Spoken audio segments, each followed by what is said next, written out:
আসসালামু আলাইকুম বন্ধুগণ, কেমন আছেন সবাই? দেশ ও দেশের বাইরে যে যেখান থেকে আমার এই ভিডিওটি দেখছেন সবাইকে আন্তরিক শুভেচ্ছা ও অভিনন্দন। বন্ধুরা, আজকে আমরা এসেছি সাভারের ব্যাংক টাউন শফিউল্লাহ ভাইয়ের এই মুরগির খামারে। ভাই এই মুরগির খামারটি শুরু করেন 6 মাস আগে টাইগার মুরগি দিয়ে, এবং 1 নাম্বার 2 নাম্বার ব্যাচ শেষ করার পরে উনি ওনার এই খামারটিতে সোনালী মুরগি উঠাইছে প্রায় 1500-র মতো। শফিউল্লাহ ভাই মূলত একটা মাদ্রাসার প্রিন্সিপাল, তার পাশাপাশি উনি ওনার এই খামারটি গড়ে তুলেছে। খামারটি শুরু করতে মোটামুটি ওনার কেমন টাকা খরচ হয়েছে এবং এই যে শেডটা আপনারা দেখতে পাচ্ছেন, এই শেডটা করতে কত টাকা খরচ হয়েছে, এবং উনি এর আগে যে টাইগার মুরগি লালন পালন করছেন, টাইগার মুরগি লালন পালন বাদ দিয়ে উনি আসলে কেন এই সোনালী মুরগি লালন পালন শুরু করলেন, এই ব্যাপারটা নিয়েও আজকে আমরা ভাইয়ের সাথে কথা বলবো। এবং নতুন যদি কোনো উদ্যোক্তা ভাই এই সোনালী মুরগি লালন পালন শুরু করতে চায়, সে আসলে এটা কীভাবে শুরু করতে পারে এবং কতগুলো সোনালী মুরগি প্রাথমিক অবস্থা শুরু করলে তার মাসে মোটামুটি একটা অ্যামাউন্ট থাকতে পারে। তো এই ব্যাপারটা নিয়ে আজকে আমরা ভাইয়ের সাথে কথা বলবো। আশা করি সবাই আমাদের সাথেই থাকবেন। ভাই কেমন আছেন আপনি? জি আছে, আলহামদুলিল্লাহ ভালো আছে ভাই। আচ্ছা ভাই, আমরা তো জানি যে আপনি একটা মাদ্রাসার প্রিন্সিপাল। জি। আচ্ছা, এইটার পাশাপাশি আপনি আপনার এই খামারটি গড়ে তুলেছেন। জি। আচ্ছা, শুরুটা যদি একটু আমাদেরকে বলতেন। এই খামারটা আমি গত রমজানের ঈদে হঠাৎ করে একটু সময় ছিল আমার হাতে, তো খেয়াল করলাম আমার এখানে জায়গাও আছে, তো মাথায় আসছিল প্রথমে আমার পাশে যেহেতু একটা নদী আছে, আমি এখানে কিছু হাঁস পালবো। আচ্ছা। তো প্রায় ঘরটা কাছাকাছি হয়ে যাওয়ার পরে, খামারটা শেডটা কাছাকাছি হয়ে যাওয়ার পরে হাঁসের ব্যাপারে একটু ভিন্ন কিছু চিন্তা করলাম। আশা শ্রাবণ মাসে প্রচুর স্রোত থাকবে, তখন আমি হাঁসগুলা হয়তো এখানে করতে পারবো না, কন্ট্রোল করতে পারবো না। তো পরবর্তীতে আমি এই শেডের মধ্যে মুরগি পালন করার জন্য সিদ্ধান্ত নেই। তো আমি প্রথমে একটা টাইগার মুরগি, ওইটা সম্পর্কে আমি ইউটিউব এবং বিভিন্ন জায়গায় দেখলাম, এটা খুব অল্প সময়ের মধ্যে বড় হয় এবং খুব সুস্বাদু। তো আমি সেই সমস্ত জিনিসগুলো শুনে এবং দেখে আমি প্রথমে 1250 টাইগার মুরগি উঠাই। তো আলহামদুলিল্লাহ খুব অল্প সময়ের মধ্যে টাইগার মুরগিগুলো বেশ ভালো হয়ে গেছিলো, বেশ বড় হয়ে গেছিল। এই 40-45 দিনের মধ্যে এগুলো 1 কেজি ওভার হয়ে গেছিল, মাত্র 40-45 দিনে। 40-45 দিনে। তো এটা খুব সুস্বাদু ছিল, এটার কালার গোস্তর মানও খুব ভালো ছিল। তো কিন্তু এটা আমি যখন মার্কেটিং করতে গেলাম তখন আমি একটু সমস্যায় পড়ছি। কি সমস্যা? এখানে সমস্যাটা হচ্ছে মূলত যারা বিক্রেতা তাদের পক্ষ থেকে আমি যতটুকু অনুভব করছি। মানে আপনার লালন পালনের কোনো সমস্যা না, আমার লালন পালনের সমস্যা হয় নাই। তো কিছু 19-20 একটু বাচ্চা টাচ্চা কিছু মারা গেছে, সেটা ভিন্ন জিনিস। হয়তো আমি যদি ভালো কোয়ালিটির বাচ্চা যদি কালেকশন করতে পারতাম তাহলে ওই সমস্যাটা হয়তো হতো না।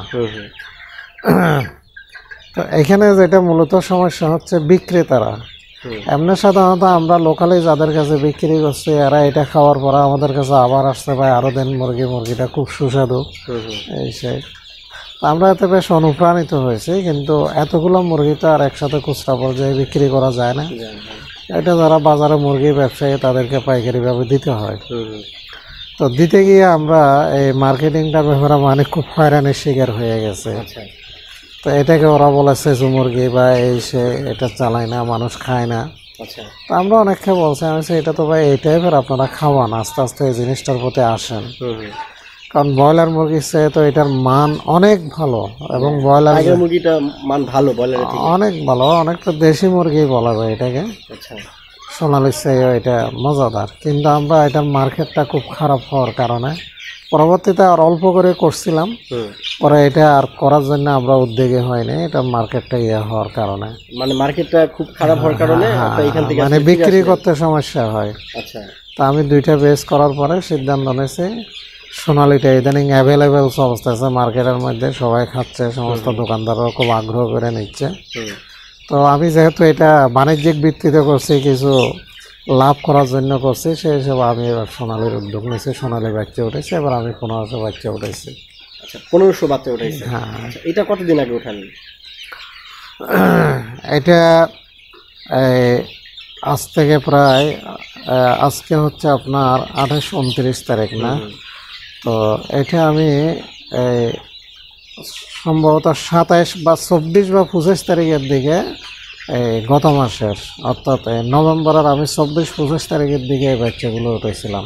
কয়দিন বয়সে তো উঠেছিল? একদিনের বাচ্চা উঠেছিলাম।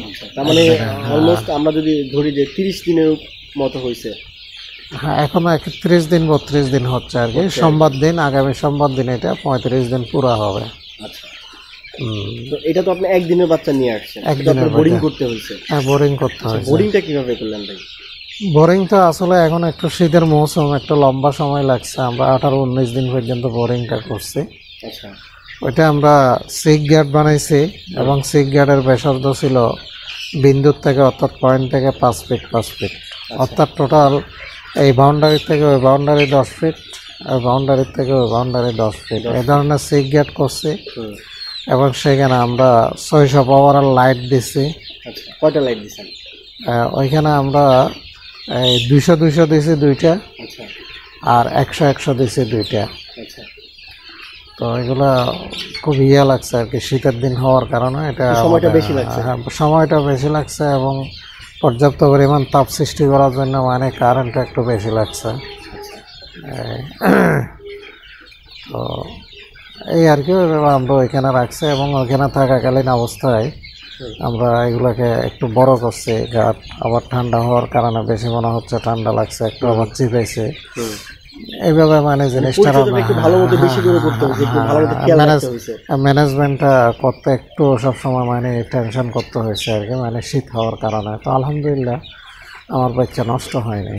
আচ্ছা, শুধু 2টা বাচ্চা আমার নষ্ট হয়েছে। একটা পায়ের নিচে পড়ে, আর একটা এটা জন্ম থেকে হয়তো সমস্যা ছিল। 2টা বাচ্চা 1500 বাচ্চার মধ্যে, 1500 মুরগির মধ্যে মাত্র 2টা বাচ্চা আপনার সমস্যা হয়েছে। আলহামদুলিল্লাহ, আপনি অনেক ভালো যে মানে মুরগিগুলো লালন পালন করছেন বা সুস্থ আছে। তো এখানে টিকে দেওয়ার সময় আমি প্রফেশনাল যারা আছে ওদেরকে নিয়ে আসছে, ওরা আমার বাচ্চাগুলো দেখে খুব সন্তুষ্টি প্রকাশ করছে। আমার ছেলের পরিবেশ সব কিছু মিলিয়ে এরা বলছে না, এটা একটা মানে খুব উপযোগী একটা শেড হয়েছে। এই বাড়িগুলোর মধ্যে খাদ্য এবং পানি সব সময় দিতে হবে। আমি বাচ্চা যখন থাকতো তখন একেবারে যখন প্রথম দিকে 4-5-7 দিন আমি অল্প করে বাটিগুলোতে খাবার দিতাম এবং 1 ঘন্টা পর পর দিতাম। কিছু ময়লা টয়লা পড়লে এটা পুরো ফেলে দিয়ে নতুনভাবে এখানে খাদ্য দিতাম 1 ঘন্টা পর পর।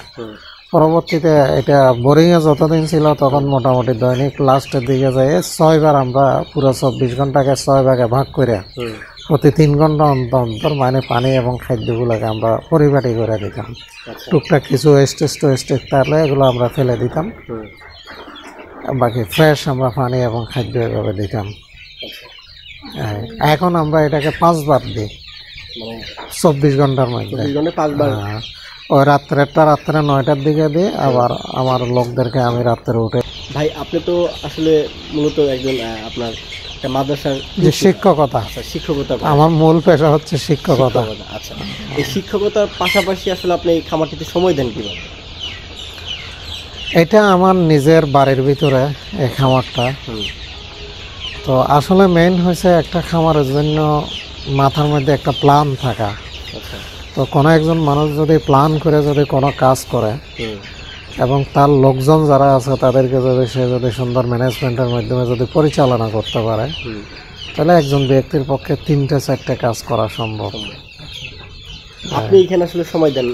আমি দিই, মাঝে মধ্যে সময় দিই। মাঝে মধ্যে আমি নিজে ঢুকে যাই কাপড় চোপড় চেঞ্জ করে, এবং কোনো কিছু যদি এলোমেলো বা দেখি এগুলো আমি ওদেরকে নিয়ে পরিষ্কার পরিচ্ছন্ন করি। ওদেরকে আমার যারা লোক আছে আমার, তো ওদেরকে নিয়ে আমি এগুলো করে ফেলাই, এদেরকে ব্রিফ দিয়ে এটা এইভাবে করতে হবে, এইভাবে করতে হবে, হাসি খুশির মাধ্যমে ওদেরকে, যাতে ওরা মনটা খারাপ না করে। তো ওরা এটা ভালো ব্যবহার ফলে একজন মালিকের পক্ষ থেকে ওরকম আনন্দ চিত্তে কাজ করে। আচ্ছা ভাই, এই যে মুরগিগুলো যাতে লালন পালন করতেছেন, এটা আসলে কি ডিমের জন্য লালন পালন করতেছেন না মাংসের জন্য? এটা তো সোনালী মুরগিটা, এটা আমি আগেও পালছি, খোলামেলাভাবে পালছি। এই সোনালী মুরগিটা হচ্ছে বেসিক্যালি ডিমের মুরগি। আচ্ছা, এটার জাতটা হয়েছে ডিমের জন্য। এটাকে অনেকে পাকিস্তানি মুরগিও বলে। এটা পাকিস্তানি মুরগি বা সোনালী মুরগি নামে মানে পরিচিত। তো এটাকে আমি বলবো আমার অভিজ্ঞতার থেকে এটা ডিমের খনি একটা। আচ্ছা, আমার এখানে আগে আমি যখন খোলা ফেলতাম একটা মুরগি আমার 1200 পর্যন্ত ডিম দিয়েছে, 2.5 বছর 3 বছর 4 বছর কন্টিনিউস। এবং একটা মুরগি, এবং সময় যত বারো এটার বয়স যত বেশি এটার ডিমের সাইজটা খুব ভালো হয় এবং ডিমের কোয়ালিটি খুব ভালো হয়ে যায়। আচ্ছা, তো এটা মূলত এই মুরগিটার সৃষ্টি হয়েছে আমার মনে হয় ডিমের জন্য। এটার ডিম সুস্বাদু, দেশি মুরগির চেয়েও স্বাদ এবং সাইজও বড়। আচ্ছা, কিন্তু আমাদের দেশে এখন এটা মাংস হিসেবেও খুব প্রসিদ্ধি লাভ করছে এবং মানুষ এটা রোস্ট এবং নর্মালি বাড়ি ঘরে অনেকে, বাজারে তো সাধারণত দুইটা মুরগি পাওয়া যায়, আরও কিছু পাওয়া যায়, 2-3টা 4টা পাওয়া যায়, কিন্তু অ্যাভেলেবেল একটু কম দামের মধ্যে এই সোনালিটা এবং আরেকটা ব্রয়লার। তো অনেকে ব্রয়লার খাইতে চায় না বিভিন্ন কারণে, তো ওরা সোনালিটা খুব পছন্দ করে। তো সেই হিসাবে ইদানিং মাংস হিসেবে এটা খুব চাহিদা। তবে আমার কাছে মনে হয়, আমার অভিজ্ঞতা থেকে বেসিক্যালি এটা ডিমের জন্য এই জাতটা। আমি এখন করছি বাণিজ্যিকভাবে মাংস হিসেবে, গোস্ত হিসেবে এটা আমি বিক্রি করে ফেলি মাংসের জন্য। যদি অদূর ভবিষ্যতে যদি আমার জায়গা আছে আরেকটা, যদি সেটা আমি করতে পারি, আমি প্রতি বেজ থেকে ওইখান থেকে বাছাই করে করে অল্প কিছু মুরগি রাখবো, মানে ডিম করার জন্য। এটা আমার একটা খেয়াল। আচ্ছা ভাই, এই যে আপনি যে বললেন যে আপনি এখন পর্যন্ত আপনার যে মুরগি কয়েকদিন পরে, মানে 2-3 দিন পরে যে 35 দিন বয়স হবে, তো আমরা যদি 30 দিন ধরি যে আপনি এখন পর্যন্ত আপনার মুরগিগুলো 30 দিন বয়সে বিক্রি হওয়া আগ পর্যন্ত কি আপনি কোনো অ্যান্টিবায়োটিক ইউজ করবেন না? এখন আলহামদুলিল্লাহ যেভাবে আমার মুরগিগুলো সুস্থ আছে, তো এইভাবে যদি আল্লাহ পাক যদি রাখেন, তাহলে আমার অ্যান্টিবায়োটিক ইউজ করতে হবে না। যদি কোনো কারণে যদি কোনো সমস্যা যদি হয়ে যায়, তখন ডাক্তারের সাজেশন অনুযায়ী যতটুকু প্রয়োজন, যে ওষুধটা প্রয়োজন ওইটা দিব। কারণ একটা তো চিকিৎসা তো করতে হবে কোনো সমস্যা হলে, সেটা কথাটা আল্লাহ পাক ভালো জানেন আর কি, ভবিষ্যতের কথা। তবে এখন যেভাবে আছে, যেভাবে আমার মুরগিগুলো সবগুলো 100% 100% সুস্থ, এইভাবে থাকলে আমি অ্যান্টিবায়োটিক ইউজ করবো না। এবং যারা খামার করবেন তাদেরকেও আমি বলবো, আপনার ম্যানেজমেন্টটা সুন্দরভাবে করবেন।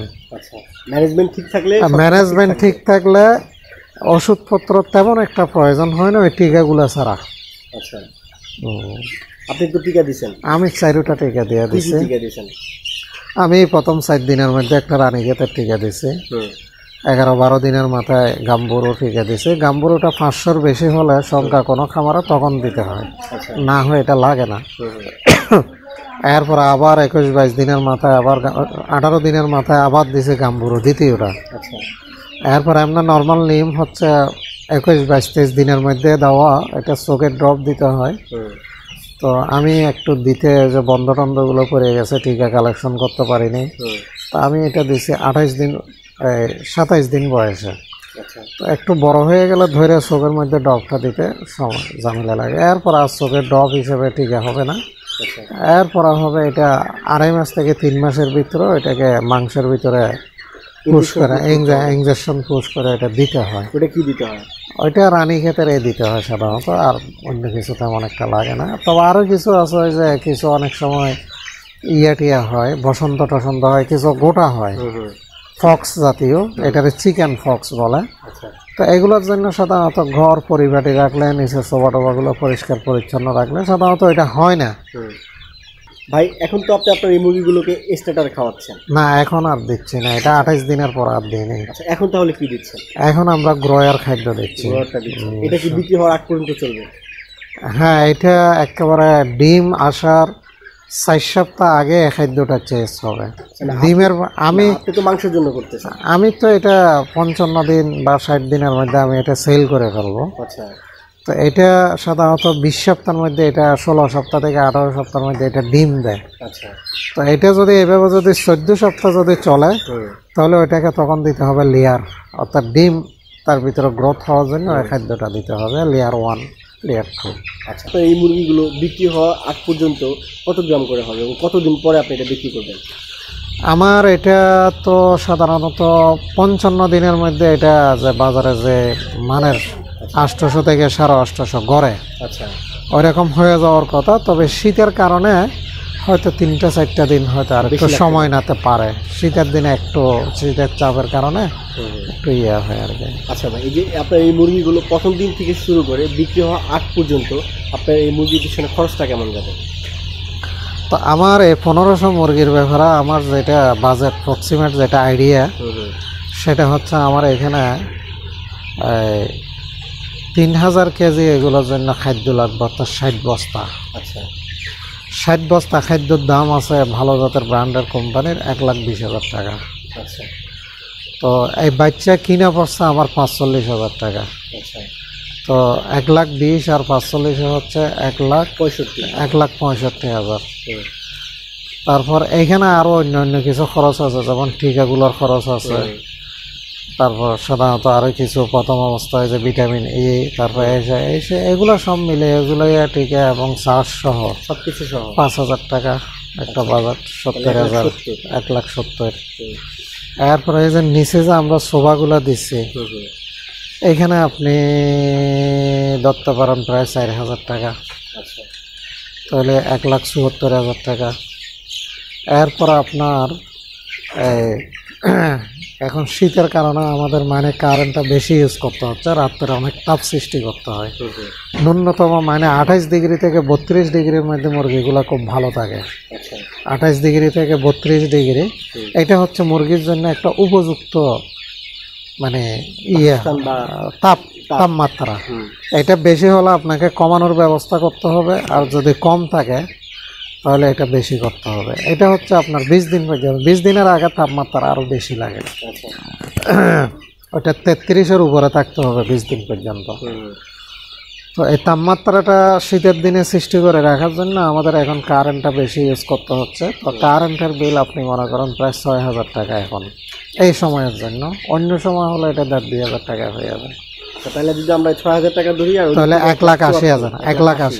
তারপরে এরপরে আমার স্টাফ আছে, তো এটা মোটামুটি আমার আনা থেকে এবং বিক্রি করা পর্যন্ত এখানে পাক্কা 2 মাস সময়। তো 2 মাসে আমার এখানে স্টাফদের বেতন দিতে হচ্ছে, খাওয়া দাওয়া এবং সব কিছু মিলে এগুলো প্রায় 2 মাস 12, 14 প্রায় খাওয়া দাওয়া সব কিছু মিলে আলাদা আছে। এবং আমাদের শ্রম খরচ আরও 20,000 টাকা আপনি ধরতে পারেন। 2 লাখ টাকা আমরা ধরি, 2 লাখ টাকা। এই 2 লাখ টাকা হলে আমি এই 1500 মুরগি আমি মার্কেট উপযোগী করতে পারবো। তো এটা বিক্রি হবে কত টাকা? তো সাধারণত 800 থেকে 850 গ্রাম যদি হয় তাহলে 1000 মুরগির ওজন হবে 800 থেকে 850 কেজি। 1,500 মুরগি আসতেছে প্রায় 1300 থেকে 1350 কেজি। তো এই সময়টাতে আসলে মুরগির দাম বেশি হওয়ার কথা, কিন্তু আমরা মার্কেটে দেখতেছি এই দামটা তুলনামূলকভাবে কম। তো এটার কারণগুলো আমরা যতটুকু অনুসন্ধান করছি, প্রচণ্ড শীতের কারণে বিভিন্ন জায়গায় মুরগি মারা যাচ্ছে। তো অধিকাংশ মুরগিগুলো মার্কেটে ছেড়ে দিছে। তো একটু আমদানিটা অ্যাভেলেবেল হয়ে যাওয়ার কারণে দামটা একটু নিচা হয়ে গেছে। তা আমরা আশা করতেছি এটা আগামী 10-15 দিনের মধ্যে যে একটা শীতকালে যে মুরগির একটা ক্রাইসিস ওইটা শুরু হয়ে যাবে। হয়তো দামটা হয়তো বেশি থাকতে পারে। তো ঘরে যদি আমরা যদি 200 টাকা যদি ধরি তাহলে আমাদের এখানে 1000 কেজি মুরগি যদি বিক্রি করে তাহলে আমাদের 2 লাখ টাকা আসবে। আর যদি 1300 যদি করে তাহলে মোটামুটি আরও হয়তো 17,000, 18,000, 20,000 বা 25,000 টাকা এটা আর একটু উঠে বা একটু নামে এটার উপরে। তো আশা করতেছি এটা করার পরে আমার হয়তো এই বেস থেকে 20 থেকে 30,000 টাকার একটা পারে যদি আল্লাহ পাক যদি। তার মানে ভাই আপনার এই 2 মাসে 2 লাখ টাকা খরচ হচ্ছে আপনার এই শেড থেকে, মানে টোটাল 1500 আপনার হাইব্রিড সোনালী মুরগি থেকে। এবং এটা 2 মাস পরে আপনার এটা আয়টা থাকতেছে 30,000 টাকা আনুমানিক।